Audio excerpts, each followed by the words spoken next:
Hola, muy buenos días, bienvenidas, bienvenidos, bienvenides. Me da mucho gusto ver tantas caritas jóvenes aquí en una charla tan especial con un invitado también muy especial, muy importante, un referente de la psiquiatría y de el teorizar sobre la mente, a quien admiro mucho. Hoy nos acompaña el doctor Jesús Ramírez Bermúdez y él nos va a platicar un poco más sobre la depresión. Como saben, este libro Tránsito de este año tuvo como eje o está teniendo como eje la salud mental. Detectamos justamente que hay una inquietud y una gran necesidad por atender este aspecto de nuestras vidas, que la comunidad universitaria pues se enfrenta a situaciones muy retadoras y que esto tiene repercusiones en su salud mental propiamente. Entonces, justo a raíz de esa detección de la comunidad, decidimos que el eje de este año fuera la salud mental. Hicimos una pequeña encuesta también para conocer exactamente qué les preocupaba. Muchas personas contestaron la encuesta y supimos con mayor precisión cuáles eran los temas que les preocupaban. Y a raíz de ahí surgió el programa y pues bueno, yo agradezco mucho al doctor Jesús que nos acompañe hoy. Lo voy a presentar brevemente para que lo conozcan un poco más. El doctor Jesús Ramírez Bermúdez es médico especialista en psiquiatría y neuropsiquiatría por parte del Instituto Nacional de Neurología y de Neurocirugía de México. Él dirige el programa de neuropsiquiatría y de neurología cognitiva. Es doctor en ciencias por la UNAM y profesor de metodología científica. Él pues ha tenido grandes distinciones, ha escrito un gran número de artículos y de libros. De hecho, él nos va a platicar hoy precisamente de dos libros muy importantes y que también son muy interesantes. Vamos a conocer un poco más de él y solo quisiera como enmarcar un poco más su pensamiento antes de, como para cerrar esta presentación. Él tiene un perfil muy interesante porque busca integrar varios campos del conocimiento para explicar la salud mental y lo mental en general. Es decir, él tiene un enfoque transdisciplinario, multidisciplinario, que es algo que nos interesa mucho aquí en la unidad Coajimalpa, conjuntar el trabajo de diversas disciplinas para explicar los fenómenos. Entonces, pues él ha hecho eso, él adopta ese enfoque teórico y más en particular lo que él busca es integrar humanidades, la medicina, la ciencia y pues el campo de la experiencia subjetiva y las artes, por supuesto. Eso es súper interesante. O sea, ciencia, humanidades y artes. Entonces, él ya nos contará un poco más. Bienvenido, muchas gracias por aceptar la invitación y te doy la palabra. Al contrario, Deyanira, muchísimas gracias a ti por estar aquí conmigo, acompañándome en este evento, en el Puente de Cristal. Ya me gustó esta escenografía. Ahora puedo decir que di una conferencia en el Puente de Cristal, suena… En Narnia, sí, o en la Tierra Media, algo parecido, entonces me gusta la idea. Muchas gracias a Gabriela también por invitarme. Yo me siento muy honrado de estar aquí porque yo estudié en la UAM, claro, en la UAM Xochimilco, pues nadie es perfecto, ¿no? Pero no había UAM Coajimalpa a mi favor, ¿no? O sea, no existía. Además, la carrera que yo elegí, que era medicina, pues creo que no la hay aquí tampoco, ¿no? En la UAM Coajimalpa, pero en la UAM Xochimilco sí había carrera de medicina y entonces yo me dediqué a eso y ya muy en particular a la medicina neuropsiquiátrica, de lo que tendré que hablarles en unos momentos para explicar mi visión de este problema de la depresión, pero en realidad el problema de la neuropsiquiatría se relaciona un poco con todo. Ahora que nuestros compañeros de Protección Civil nos estaban hablando el botón de pánico, yo también quería decir algo acerca de eso, ¿no? Porque digamos que en los problemas clínicos también de pronto se activan esos botones de pánico, ¿no es verdad? Y también cuando se habló del temblor me acordé de un paciente, ya tendré oportunidad de platicarles ahora de eso, un paciente que en el terremoto del 2017, bueno, nosotros lo vivimos con auténtico pavor, ¿no? En el hospital, yo estaba en el hospital de neurología y pues ahí siempre viene el problema de de cuidar a nuestros pacientes, ¿no? Que están hospitalizados. Algunos están intubados en terapia intensiva, pues es muy difícil. Es más, no se pueden sacar todos al mismo tiempo, ¿no? Entonces, eso implica una situación bastante complicada. Había una paciente que yo quise ir a sacarla, estaba en el pabellón de neuropsiquiatría, pero ella estaba precisamente en un estado como de delirio, una situación así. Entonces, me mandó al demonio, ¿no? Me dijo que no iba a salir a ningún lado, que eso del temblor era una absoluta mentira, ¿no? Que no era absolutamente nada cierto, que era una invención que estábamos haciendo nosotros los médicos para distraerle y demás, ¿no? Entonces, me pareció un ángulo interesante, ¿no? Para analizar algo que discutimos mucho en psicopatología, ¿no? Que es la relación con el mundo, ¿no? La relación con lo real. Significa eso lo que significa. Entonces, si en un terremoto tú piensas que realmente no está habiendo un terremoto, pues sería un buen caso para analizar ese ángulo, ¿no? Pero había otro paciente, era una persona que en el terremoto del 2017, él era un médico, de hecho era un médico homeópata. Y entonces, en el terremoto, quiso salir a ayudar a la gente. Entonces, salió a remover escombros con los demás, a tratar de ayudar a rescatar a alguna víctima, algo así. Pero cuando eso estaba ocurriendo, empezó a sentir como una molestia en la garganta, como tos, como que no podía respirar bien, y luego francamente sintió que como que ya no podía hablar, se estaba quedando sin voz. Entonces regresó a su casa muy preocupado porque ya no le salía la voz, ya no podía hablar y como que no podía respirar. Y luego empezó a sentir que poco a poco su cuerpo empezaba a transformarse y como a dejar de funcionar. O sea, que los órganos corporales ya no estaban funcionando como tenían que funcionar. El pulmón izquierdo ya no funcionaba correctamente y estaba cambiando de coloración. Se estaba poniendo como de color azul. Y el riñón izquierdo también ya no estaba funcionando correctamente. Se estaba poniendo como de un color como azulado, como violeta o morado. Entonces esta persona ya estaba realmente en un estado de terror, ¿no? Al sentir y al ver o al imaginar que su propio cuerpo estaba cambiando, generalmente en esa parte izquierda del cuerpo, no todo a la vez. Y entonces pues ya no encontraba palabras para decirlo, ya no podía comunicarse tampoco para ser ayudado. Y en tales condiciones tuvo un intento de suicidio y su familia finalmente lo llevó al hospital. Y bueno, ya les contaré luego el resto de la historia, ¿no? Pero bueno, estos relatos, ¿no? de estos casos que me toca a mí atender, de pronto también parecen como que se acercan a esas fronteras, ¿no? de la Tierra Media o de Narnia. Ya no sabe uno exactamente si está escuchando una historia fantástica, una novela de terror, y de qué tipo de terror, ¿no? Un terror más fantástico o una novela más de intriga o más detectivesca, porque la narrativa clínica realmente tiene todas esas facetas, ¿no? A veces también parece realmente ciencia ficción, ya les hablaré un poco acerca de eso, ¿no? Algunas historias literalmente parecen pues sacadas de la película de Ridley Scott, ¿no? La de Alien, ¿no? Ahora que está la película, créanme que algunas de las cosas que veo y escucho el día a día no son diferentes en nada, ¿no? A ese tipo de escenario.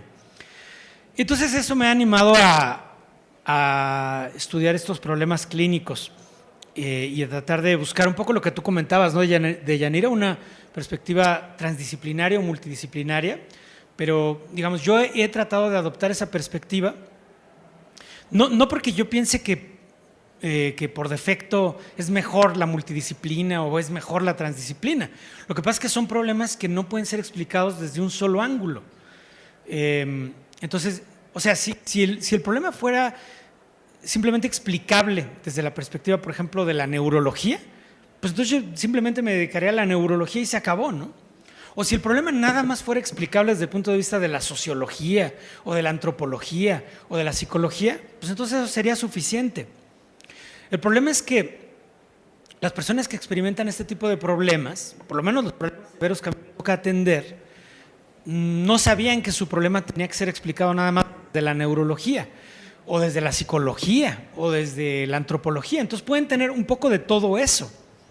Por ejemplo, una amiga común de Gabriela y mía, Fernanda Pérez Gay, me llamó hace unos días, ¿no? Porque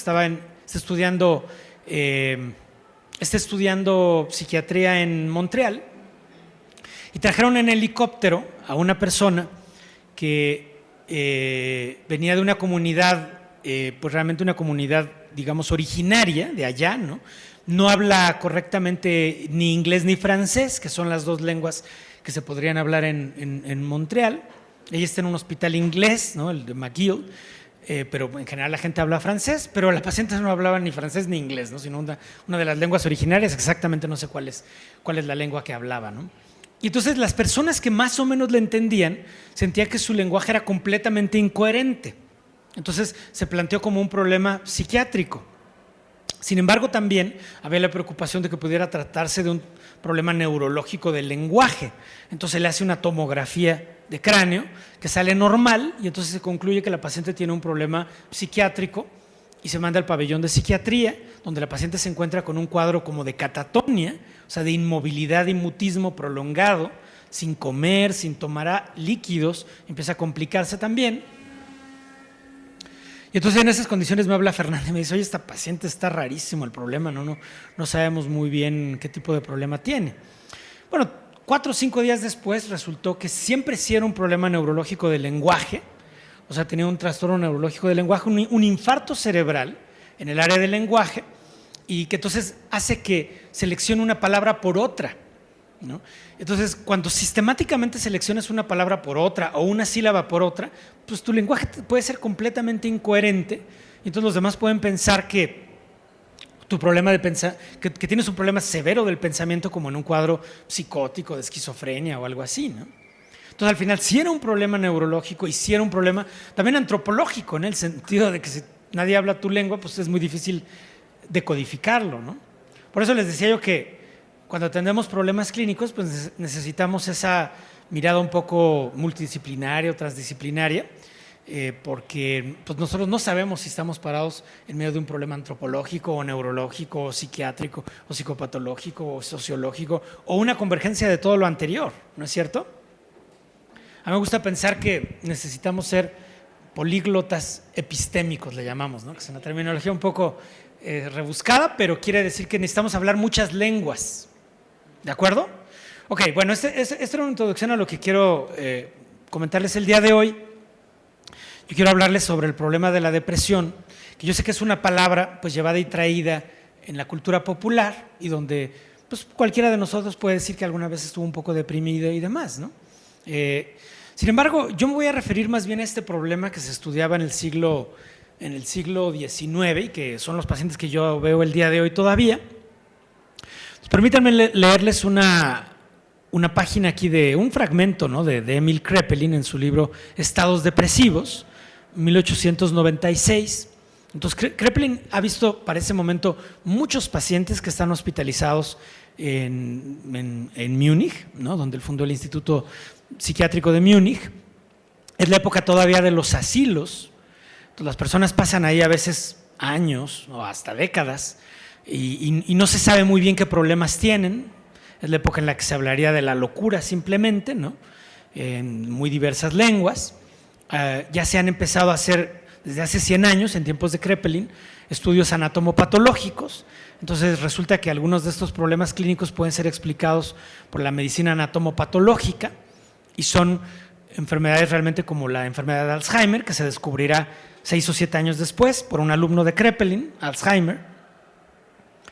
Y otros problemas no tienen explicación todavía en ese momento. Entonces también, 4 años después de este texto de Kraepelin, se publicará el primer libro importante de Sigmund Freud, ¿no? El primer libro que funda el psicoanálisis, la interpretación de los sueños, como una manera de explicarse lo inexplicable, o sea, lo que quedó como inexplicable después del estudio neurológico de estos problemas. Dice Kraepelin, el corazón le oprime, nada despierta su interés de forma duradera, todo le fatiga, la compañía, la música, los viajes, el trabajo. El paciente se encuentra sin ánimo ni voluntad, como una rueda de coche que se deja llevar, petrificada por dentro. Es incapaz de concentrarse, siente que sus pensamientos están paralizados y no avanzan. No es capaz de entender nada, No puedes seguir el hilo, no puedes seguir el argumento de un libro, ni el hilo de una conversación. Solo ve aspectos negativos y dificultades. Las personas no son tan desinteresadas como pensaba. Se lleva una desilusión tras otra. La vida no tiene sentido. Está de sobra en el mundo. Piensa en quitarse la vida sin saber muy bien por qué. Teme volverse loco o quedarse paralítico. Se acerca a su fin. Entonces, ese es el tipo de problemas que interesan a este campo del conocimiento, ¿no? al que yo me dedico. Y me refiero aquí a otra obra, en este caso literaria, de William Styron, Esa visible oscuridad, un libro que publica William Styron pues ya hacia la segunda mitad del siglo XX, ¿no? Él pensaba que él había padecido este problema, digamos, y lo narra en primera persona. Quienes estudian aquí literatura pues saben que William Styron era un novelista muy exitoso, quizás su obra más conocida, La decisión de Sofía, llegó al cine y fue una película exitosísima, creo que con Meryl Streep, quizá uno de los primeros Óscares que ganó Meryl Streep fue por esa película, donde es sobre una mujer que está encerrada en un campo de concentración y pues digamos el jefe del campo de concentración, un nazi, en un acto de compasión y humildad, de humanidad, le dice a ella que podrá salvar a uno de sus dos hijos, pero solo uno de los dos. Ella tiene un hijo varón y una hija que es mujer. Entonces ella tiene que elegir a quién de los dos va a salvar. Esa es la decisión de Sofía, ¿no? Y esa es la novela de William Styron, ¿no? O sea, como ven, ya es una novela terriblemente depresiva. Pero a él se le diagnosticó este problema de depresión unos 20 o 30 años después. La novela es fascinante, la película ustedes pueden verla y realmente es una película buenísima también. Y William Styron, digamos que disfrutó las mieles del éxito, ¿no? Con todas esas novelas, fue un escritor famosísimo. Vino a México y lo invitó Carlos Fuentes. Llegaron a una fiesta de Carlos Fuentes cuando la literatura era muy glamurosa, Gabriela. Entonces llegan a la fiesta de Carlos Fuentes, había puras celebridades. Llega él con Candice Bergen, que era como la Nicole Kidman de su época, la Scarlett Johansson de su época, ¿no? O sea, entonces él venía acompañado, digamos, por la dama más bella que había aparentemente en el mundo, ¿no? Entonces uno no se explica por qué 20 o 30 años después William Styron, antes de escribir este libro, se encuentra en un hotel en París y nada más tiene que cruzar la calle para recibir un premio a su trayectoria. Entonces, aparentemente no habría nada mejor que estar en París disfrutando las mieles del éxito y recibir un premio que le va a dar todavía más fama y más gloria, pero él no puede cruzar la calle. De hecho, no llega a recibir el premio porque se siente aterrorizado, tiene el botón de pánico a la máxima potencia, ¿no? No sabe muy bien por qué, como dice Emil Kraepelin, ¿no? Teme volverse loco, pero no sabe muy bien por qué. Y está temblando de miedo en el hotel y no logra cruzar la calle. Y ese día ya decide que ya se va a atender porque no tiene idea por qué se siente como se siente, pero no puede más, ¿no? Al final se hospitaliza y tiene este texto, ¿no? Esa visible oscuridad, que es un magnífico testimonio para los que no entienden este problema. Porque conforme lo vas leyendo, pues te vas metiendo los sentimientos, los pensamientos y demás. Y él dice eso, ¿no? Que el dolor de la depresión severa es inimaginable para quienes no la han sufrido y termina con la vida de muchas personas porque su angustia no se puede soportar. La prevención de muchos suicidios será obstaculizada mientras no haya una conciencia general acerca de la naturaleza de este dolor, dice William Styron, ¿no? De hecho, él no logra hacer una teoría completa de por qué se sentía como se sentía. Afortunadamente, se hospitaliza, toma un medicamento, siente un cierto alivio. Tampoco es como que él sea de pronto ya un defensor, ¿no? de los medicamentos y que estos te van a transformar. Siente que le ayudó un poco, ¿no? Le ayudó un poco a salir del estado en el que se encontraba. Pero en todo caso, la narración es muy, muy útil para entender el problema tal y como se vive en primera persona. Aquí les pongo otros dos libros, ¿no? Que yo creo que valen mucho la pena para quienes les interesan estos problemas. Uno es el de Virginia Woolf, on Being Ill. Lo tradujo la UNAM en su colección de pequeños grandes ensayos, y el libro se llama nada más así, Estar enfermo. Y dice Virginia Woolf esto, ¿no? Dice, solo quienes están en cama saben lo que, después de todo, la naturaleza no hace el menor esfuerzo por ocultar.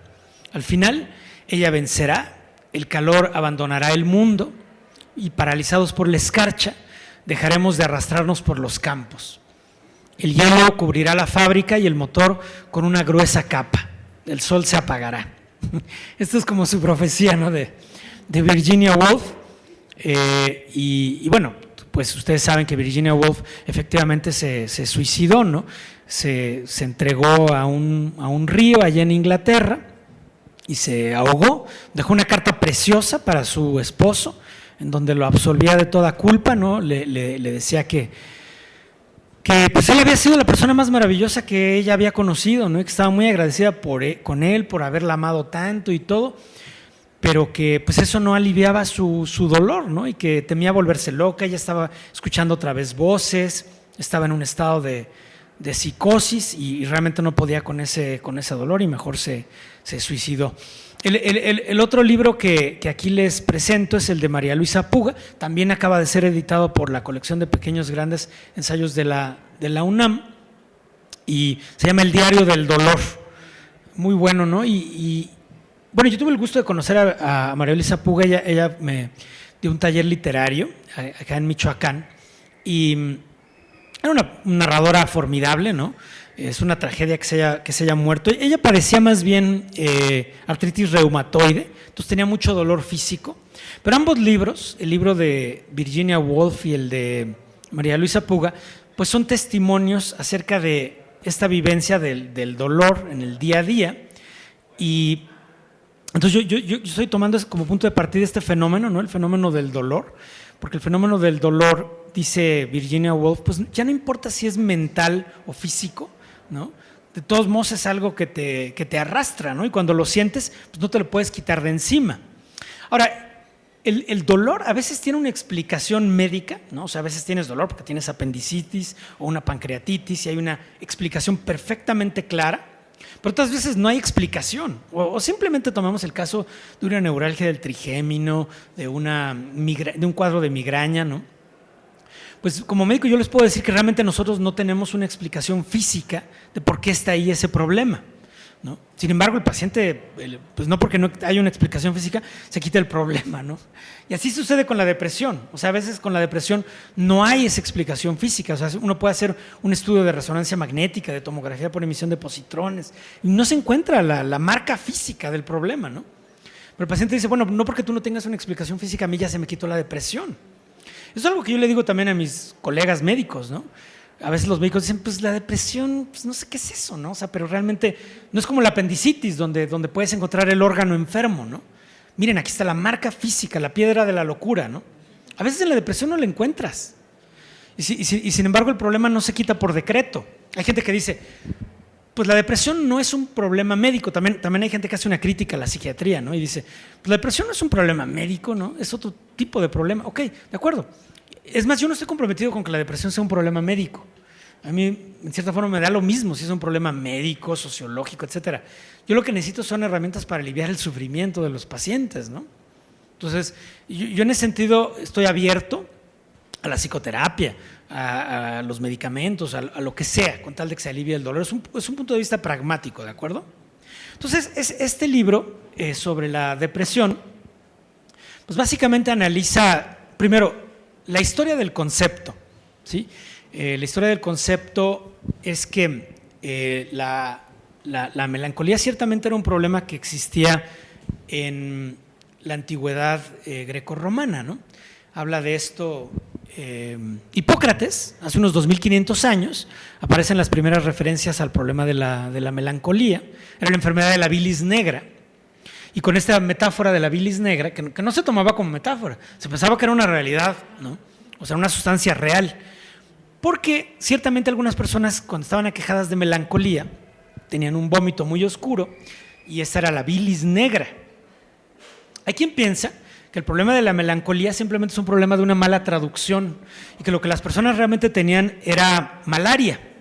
La malaria o el paludismo, que es una enfermedad provocada por un parásito, todavía hay mucha malaria aquí al sur de México y sobre todo en Centroamérica, y ciertamente en África es uno de los grandes problemas de salud. Cuando uno tiene malaria, uno siente la muerte chiquita, ¿no? O sea, cuando está la fiebre en su esplendor, sientes que te crucifica, ¿no? La que a veces se le llama así la quebrantahuesos, ¿no? Entonces vienen estas fiebres que se llaman cuartanas o demás, que tienen como una cierta periodicidad, entonces te van demoliendo poco a poco. Y hay quien piensa que la melancolía simplemente era la malaria, ¿no? Entonces no se está muy seguro. Roger Bartra, por ejemplo, dice en su libro Melancolía y Cultura que la melancolía es un mito, ¿no? Es uno de los más poderosos mitos de la cultura occidental y que podría resultar simplemente de esa mala traducción. Y que se piense entonces que Hipócrates estaba hablando de una enfermedad que en realidad no existió. Pero también dice Roger Bartra una cosa que es muy interesante, que una vez que existió la palabra, la melancolía, entonces mucha gente ya tenía cómo referirse a ese sufrimiento que tenía para el que no había una palabra antes. Entonces dice Roger Bartra que la gente pudo hablar al fin de sus perplejidades, ¿no? Entonces la gente empezó a decir, oye, yo también tengo eso de melancolía, ¿no? ¿Tú también? Sí, yo también siento ese sufrimiento inexplicable, que ya fui con el médico y no me encuentra nada, pero yo también siento ese sufrimiento inexplicable, yo también estoy pensando mejor en quitarme la vida. Entonces la gente decía, pues ya tengo una palabra para referirme a eso, es la melancolía, ¿no? La depresión propiamente surge como palabra a mediados del siglo XIX, o sea, ya tiene unos 150 años de historia, la depresión, y al principio era una como metáfora también que se usaba para referirse a la depresión cardiovascular, la depresión respiratoria y la depresión psicomotora. Y luego ya no se habló tanto de la depresión cardiovascular y de la depresión respiratoria. Todavía se habla de depresión respiratoria, pero ya no tanto. Pero la depresión psicomotora sobrevivió como un constructo clínico. Y en este libro que les mostré de Kraepelin, justamente es el momento en el que la melancolía se convierte en depresión en la lengua de la medicina, ¿sí? Porque si uno analiza el capítulo, o sea, el libro se llama Los estados maníaco-depresivos, pero cuando uno lee el capítulo sobre los estados depresivos, el autor se refiere a la melancolía gravis, la melancolía confusional, la melancolía simple, etc.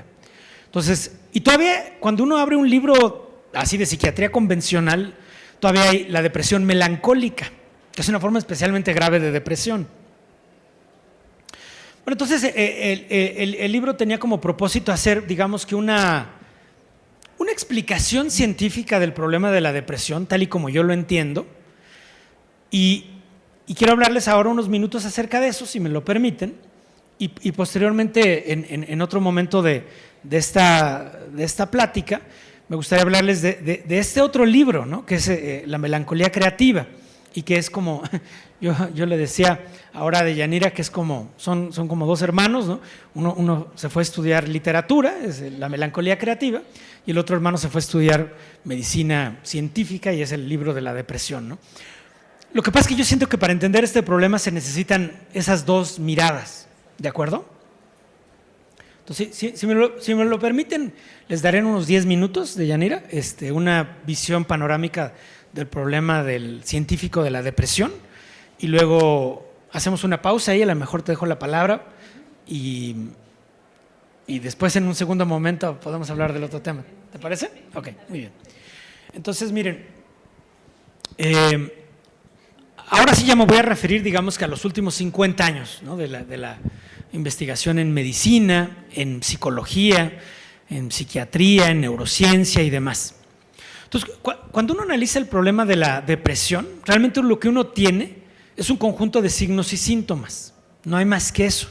Solo son experiencias que las personas dicen que tienen y donde podemos creerles o no creerles, ¿no? Estas experiencias son múltiples. Hay un sentimiento de sufrimiento muy intenso. Hay síntomas físicos como dolor físico, que a veces no tiene una explicación muy clara para el médico. Hay problemas de apetito y de rechazo de los alimentos o de dejar de comer. Los pacientes llegan a mi consulta y han perdido 5, 10, 15, 20, 30 kilos. Hemos tenido pacientes que pesan 30, nada más kilos, ¿no? Ya llegan en una silla de ruedas. han perdido incluso el control de esfínteres, y eso es depresión muy grave, ¿no? Pero no hay un marcador fisiológico exacto, ¿sí? Sería incorrecto decir que hay un marcador fisiológico exacto, como existiría para la epilepsia, por ejemplo. Ahí sí hay un marcador fisiológico exacto. En la depresión no tanto, pero también sería incorrecto decir que no hay ningún problema físico, porque los pacientes tienen problemas gravísimos de sueño, por ejemplo. Y si uno hace una polisomnografía, uno puede objetivar con un estudio fisiológico que el paciente no duerme, que tiene anormalidades en la arquitectura del sueño. Entonces sería incorrecto decir que no hay ningún problema físico. Sí hay un problema físico. Lo que pasa es que no hay una explicación neurocientífica completa. Los estudios de genética que les muestro aquí detrás nos muestran que en los así llamados trastornos psiquiátricos, algunos tienen una alta heredabilidad, o sea, una influencia genética más potente, como la esquizofrenia, el trastorno bipolar o incluso el trastorno por déficit de atención o el autismo. Tienen un coeficiente de heredabilidad muy alto que va hasta el 80%. Mientras que la depresión tiene un coeficiente de heredabilidad bajo, como de 37%. Entonces, sí hay influencias genéticas, pero no son tan potentes. Entonces, esto llevó a los investigadores en los últimos 50 años, pues a analizar esto desde una perspectiva, a lo mejor si se quiere, más de ciencias sociales también. O sea, tiene que haber influencias sociales que estén haciendo que algunas personas tengan o no tengan depresión. Entonces esto se analiza por la doctora Margaret Sheridan con dos ejes. Uno es el eje que se le llama de la privación social y el otro es el eje de la amenaza. En el eje de la privación social tendríamos simplemente pues, la falta de estimulación social. Esto puede estar, por ejemplo, por negligencia en los cuidados durante la crianza. Chicos que están siendo abandonados por muy diversas razones. Mis pacientes, algunos me decían, por ejemplo, que su papá pues rigurosamente los había abandonado. La mamá tenía que salir a trabajar todo el día. Entonces salía en la mañana y regresaba 8 o 9 de la noche y eran 3 hermanitos que estaban encerrados en una casa. La mamá cerraba la puerta para que no se perdieran. Entonces ella salía a trabajar y los chicos estaban encerrados en esa casa y pues no tenían nada que hacer, ¿no? Nada con qué jugar, muchas veces no tenían nada que comer. El paciente me decía que ya había ido muchas veces a explorar arriba en el último cajón de la cena en la cocina. A veces había unas galletas, pero muchas veces llegaban y pues ya no había ninguna galleta, ya se las habían comido todas, ¿no? Entonces, de todos modos volvían a subirse a ver si de milagro encontraban una galleta o no. Yo atendí a ese paciente unos 40 años después, está en el hospital y está hospitalizado. Yo fui a verlo el día 26 de diciembre, o sea, después de Navidad. Tenía un delirio de estar muerto, él creía que ya estaba muerto. Un cuadro de depresión psicótica, y me senté en una banquita con él y durante unos minutos como que me metí en su mundo, ¿no? Hablando con él, y también llegué a entender perfectamente su mundo, primero por estas historias, ¿no? De ir a buscar las galletas porque tu mamá salió a trabajar todo el día, estás encerrado en tu casa, tu padre te abandonó, etcétera, ¿no? Pero aparte el paciente me dijo, mire doctor, lo que pasa es que volteé alrededor, me dice, mire, por ejemplo, ahí la pared está rota. Y sí es cierto, ¿no? La pared del hospital tiene una cuarteadura, probablemente por otro temblor o algo así. Tenía una cuarteadura clarísima. Yo nunca la había visto. Entonces, mire, el hospital se está rompiendo. Miren los árboles, me dice. Y sí es cierto, se estaban ya quedando todos secos. Y en ese momento, de verdad que cayó una hojita así, cayendo, una hojita seca, ¿no? Y dije, en la torre, tiene razón el paciente, ¿no? Me dice, volteé para atrás y me enseña un mural muy bonito que habían hecho los pacientes para la Navidad. Y me dice, el bebé no llegó, porque los pacientes hicieron el cuadro de la digamos, la llegada de Jesucristo, ¿no? el niño Dios, pero lo hicieron antes de la Navidad. Entonces el lugar donde iba a estar el niño Dios no había llegado, ¿no? Porque lo hicieron antes, entonces no había llegado. Pero él ya me está narrando el día 26. Entonces me dice, ya es día 26 y el bebé no llegó, ahí está la prueba, ¿no? Y me dice, mire la estrella. Y entonces resulta que habían dibujado la estrella al revés, o sea, la estrella se estaba alejando. Dice, la estrella se está alejando. Entonces dése cuenta, doctor, el árbol se está secando, el hospital se está rompiendo, la estrella no llegó y el niño no llegó tampoco. Entonces, pues conectarse unos segundos con eso, ¿no? Le ayuda a uno a entender un poco cómo es ese mundo de experiencias, ¿de acuerdo? Ok, el otro eje del que habla Margaret Sheridan es el eje que se le llama de la amenaza. Es decir, la violencia, ¿no? La violencia a la que estamos expuestos, la violencia en la comunidad, la violencia doméstica o la violencia sexual por la pareja, puede ser el último escenario, ¿no? Ahora, los investigadores en el mundo de la neurobiología a veces hacen estudios con modelos animales. Algunos son estudios muy crueles, como el del desamparo aprendido, por ejemplo.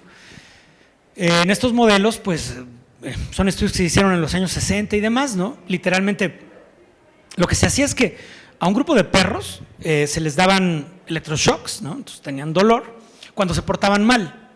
Pero el grupo experimental eran otros perros a los que se les daban electroshocks cuando los anteriores perros se portaban mal. O sea, el segundo perro ni se portó mal ni nada, y de todos modos le dieron electroshocks, ¿no? Entonces, si el primer perro se portó mal, al segundo también le dan electroshocks, haga lo que haga. Entonces, estos perros aprendieron que no importaba lo que hicieran, no importaba si se portaban bien o mal, de todos modos les iban a dar electroshocks. Eso es un modelo para entender la depresión, es el estrés aleatorio crónico. Normalmente si te pasa algo malo porque tú hiciste algo malo, pues buscas la manera de adaptarte, aprendes algo, ¿no? Pero si el estrés es aleatorio y crónico, las personas van desarrollando poco a poco este estado de desamparo aprendido.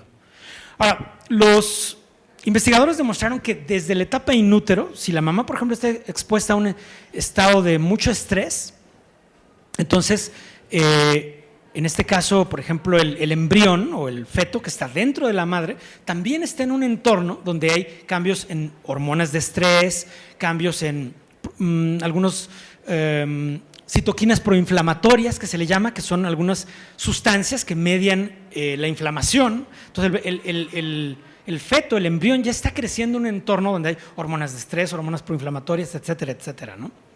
Y si analizamos la trayectoria del individuo a lo largo de su vida, pues está recibiendo todas estas señales de estrés sociales, interpersonales y demás, pero estos también están teniendo cambios en su organismo. Yo por eso estoy en contra de esas dicotomías al estilo, la depresión, ¿es un problema biológico o social?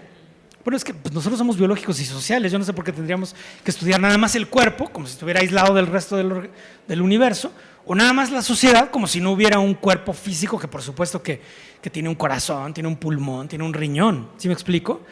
Entonces estas investigaciones nos permiten establecer los cambios que suceden en el organismo cuando tenemos una historia crónica de estrés aleatorio, ¿de acuerdo?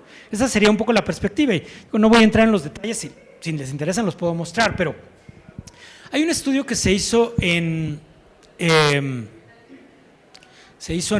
Nueva Zelanda, en el puerto de Dunedin. Se estudiaron 1,001 personas durante 30 y tantos años y se les estudió todo desde que nacieron, ¿no? O sea, su DNA para ver toda la genética, los eventos de vida con diarios, testimonios, en fin, se iba registrando todo lo que pasaba en sus vidas, ¿no? Entonces, los que estuvieron sometidos a estrés tuvieron más riesgo de tener depresión en la vida adulta, sí, 30 y tantos años después tenían más depresión, pero también tenían más inflamación medida por una proteína que se llama proteína C reactiva, que señaliza también dolor, y también tenían más problemas metabólicos del tipo de colesterol, hipertensión, diabetes, etcétera, ¿no? Entonces, era la triada, ¿no? Inflamación, problemas metabólicos y depresión. O sea, la depresión no venía sola, venía con esos otros problemas, ¿de acuerdo? Por eso yo insisto que esta mirada como de multidisciplinaria es necesaria, ¿no? Porque no es nada más un problema psicológico y no es nada más un problema médico, ¿de acuerdo? Bien, pues, entonces, cuando se hacen estudios ya, digamos, metiéndose al líquido cefalorraquídeo de los sujetos con depresión y se analizan bioquímicamente, ¿qué se puede encontrar en la depresión? Bueno, lo más impresionante en este estudio fue el cortisol, que es una hormona del estrés, ¿no? Esta estaba significativamente incrementada en el líquido cefalorraquídeo de las personas con depresión. Marcadores de inflamación, que es la interleucina 6, señaliza dolor. Ahora en el COVID, pues la interleucina 6 era una celebridad, ¿no? Estaba así en la revista Newsweek, en la portada, ¿no? de la revista, era un superestrella la interleucina 6 porque es un marcador de inflamación. Pues en depresión también está muy incrementado.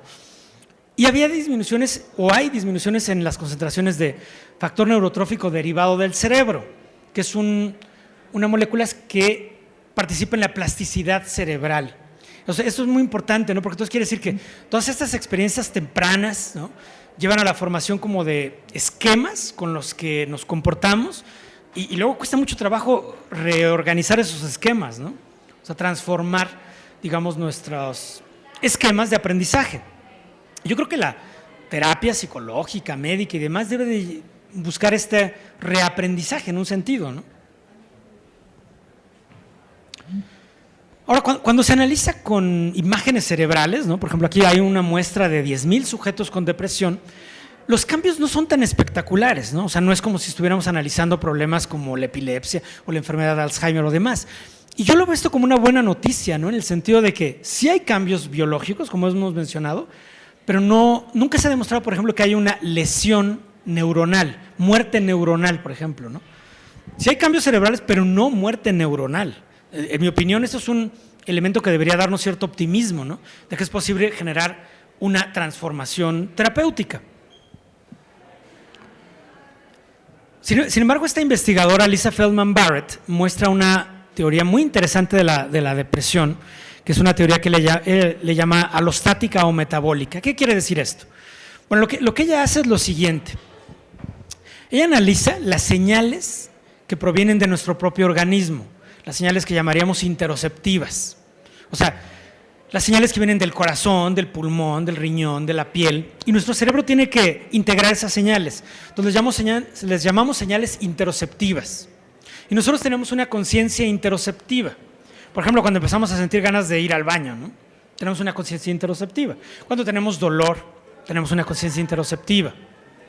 Ok, entonces, estas señales interoceptivas tienen que ser interpretadas por diferentes partes del cerebro, y este sería el cerebro interoceptivo. Pero aparte, nuestro cerebro empieza a hacer predicciones, y esta es la parte importante. O sea, nosotros tenemos que modelar el estado de nuestro organismo en forma predictiva. ¿Por qué? Por ejemplo, si yo voy a ir mañana a correr un maratón, yo hago predicciones de cómo me voy a sentir mañana, y entonces hoy, en la noche, me como un buen espagueti para tener muchas calorías para resistir al día siguiente. Y de una vez compro agua porque voy a estar deshidratado al día siguiente. Podemos pensar que nuestro cerebro es propiamente un órgano predictivo. Está todo el tiempo haciendo predicciones. El problema es cuando las predicciones empiezan a desviarse, por así decirlo, de las señales que realmente estamos recibiendo del organismo, y son predicciones que modelan al organismo como si ya hubiera gastado más energía de la que gastó, ¿de acuerdo? Esa es la clave del problema para Lisa Feldman Barrett.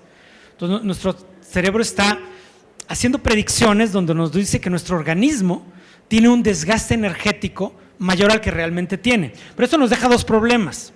Uno, ¿son predicciones incorrectas de nuestro cerebro o es que nuestro cuerpo realmente tiene ese desgaste energético, ¿no? En la depresión pueden ser las dos cosas. Pueden ser predicciones distorsionadas por esos aprendizajes que tenemos, o puede ser que realmente nuestro organismo ya tiene un desgaste terrible, porque además en la depresión, por ejemplo, si yo he perdido 20 kilos de peso porque no como nada, pues desde luego que también tengo un problema nutricional. Bueno, este tipo de modelos nos ayudan a entender por qué la depresión no aparece sola, sino junto con tantas otras enfermedades, ¿no? Enfermedades físicas, otras comorbilidades psiquiátricas, trastornos como la ansiedad, crisis de pánico, pero también enfermedades neurológicas como enfermedades autoinmunes, el cáncer, las enfermedades cardiovasculares. O sea, si una persona tiene un infarto al miocardio y depresión, pues tiene más riesgo de tener otro infarto al miocardio. Si tiene depresión y cáncer, vive menos. Si tiene depresión y tuberculosis, tiene más mortalidad. Entonces, la depresión es, decía un amigo, es como una especie de indicador de esa erosión que está ocurriendo en nuestro organismo, ¿de acuerdo? Entonces, nos está reconectando con nuestro organismo, nos está pidiendo que lo cuidemos y también nos está pidiendo que cuidemos ese entorno ecológico en el que estamos tratando de adaptarnos, ¿no? A veces el problema está completamente afuera de nuestro organismo. A veces el problema es realmente esa persona que nos está violentando, ¿no? Otras veces la persona ya no está presente, a lo mejor estuvo ahí hace 20 años, pero nuestro organismo mantuvo esas predicciones.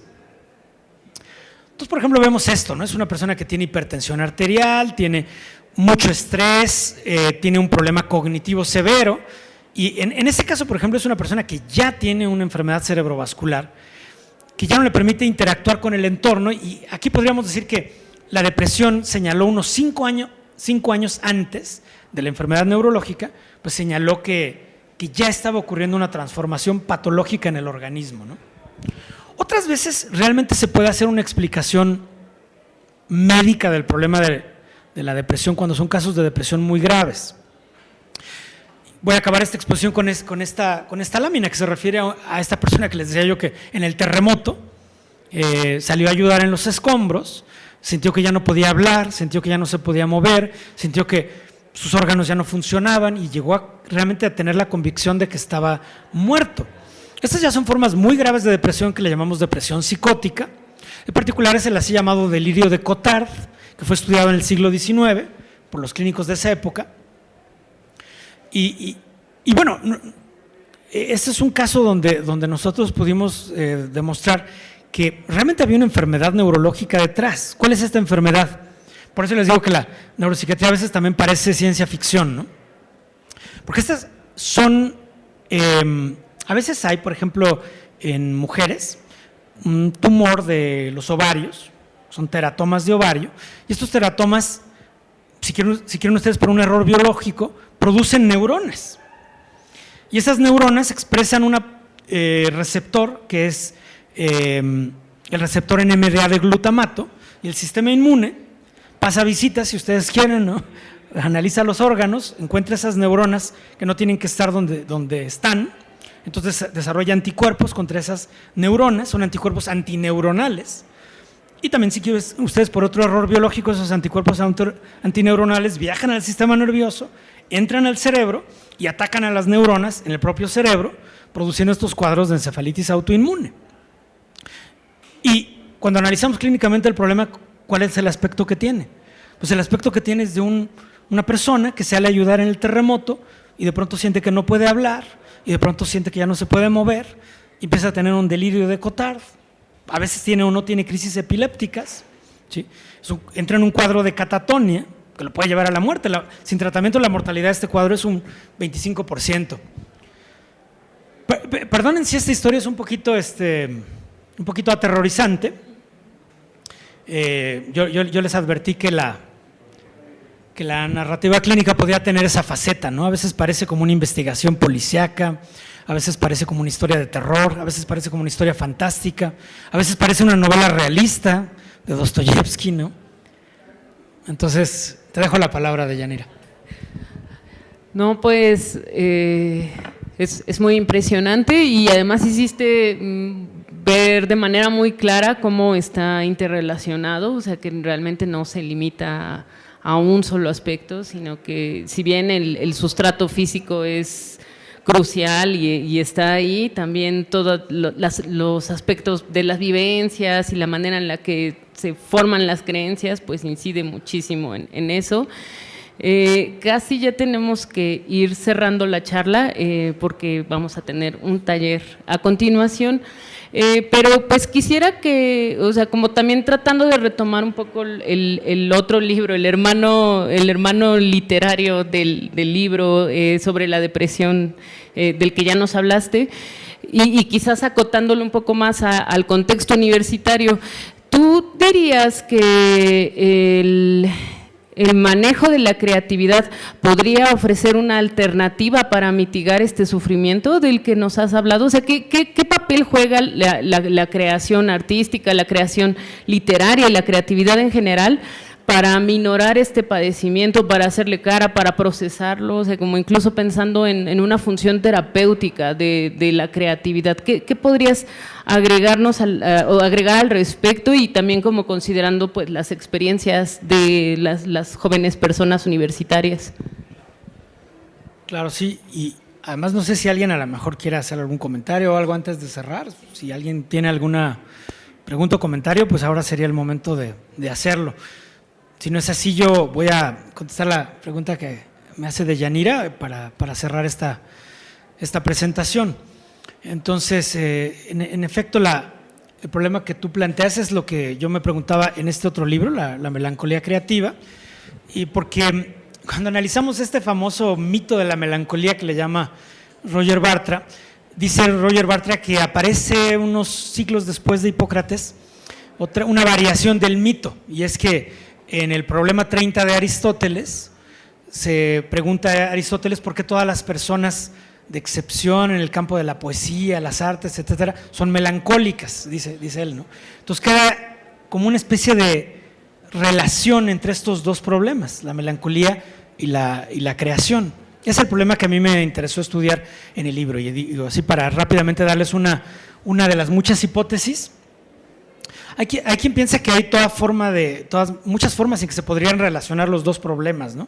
Pero yo voy nada más a referirme a 2 puntos. Uno es que quizá algunas personas que tienen una gran capacidad para la simbolización artística, a través de la música, la literatura o alguna de las otras artes, cuando han tenido estas vivencias, ¿no? Por ejemplo, en su libro Padre y Memoria, Federico Campbell se refería a muchos escritores cuyos padres fueron alcohólicos. Entonces tuvieron esa vivencia de abandono, esta como relación un poco ambivalente con el padre, que era alcohólico y a veces medio violento y demás, ¿no? Y entonces ellos logran transformar de alguna forma esas vivencias para generar estas obras literarias, como piensen en En busca del tiempo perdido de Marcel Proust, ¿no? Que hace una recreación pues, muy exquisita de todos esos estados mentales.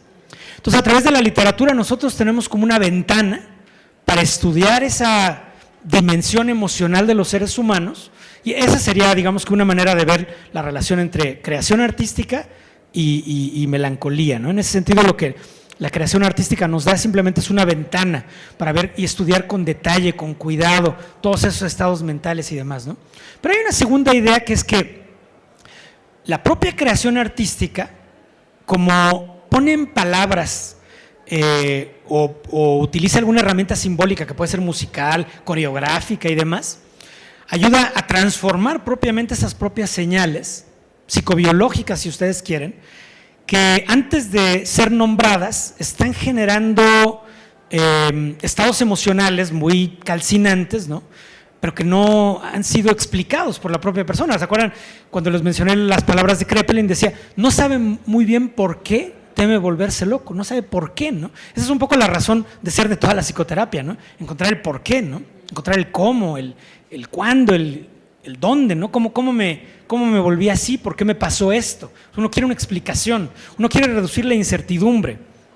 Entonces me refiero ya por último a los estudios de Naomi Eisenberger, una neurocientífica que está en California, y que muestra claramente con investigaciones de imagen cómo simplemente nombrar la emoción cambia la señal cerebral relacionada con la emoción. Entonces, esa sería una segunda tesis, ¿no? Un poco más fuerte, en el sentido de que la simbolización artística podría transformar también esas señales, ¿no? Claro, esto tiene límites, ¿no? O sea, yo creo que cuando hablamos de esos problemas necesitamos tener mucha humildad, ¿no? Tanto los científicos como los artistas y demás, ¿no? Porque el problema contra el que nos encontramos es enorme, ¿no? Pero de todos modos yo sí creo que la creatividad artística pues tiene un rol que jugar, tanto para entender y explicar estos problemas, para comprenderlos, como quizá para contribuir un poquito a la transformación de las vivencias. Eso sería todo. Muchísimas gracias, doctor Jesús.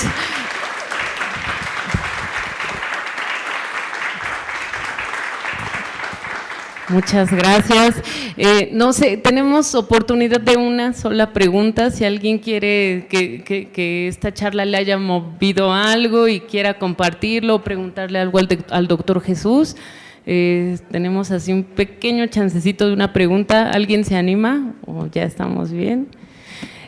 De todas formas, les invitamos a continuar. Justo ahorita va a comenzar un taller aquí mismo de sonoterapia. Entonces, es como también explorar, seguir un poco con esta exploración de alternativas para pues afrontar un problema que es multidimensional, ¿no? Que es muy complejo y que no puede tratarse de una sola vía. Te agradezco muchísimo, muchas gracias Gaby, Denise, Raúl, y pues por favor continúen aquí para el taller y pues muchas gracias.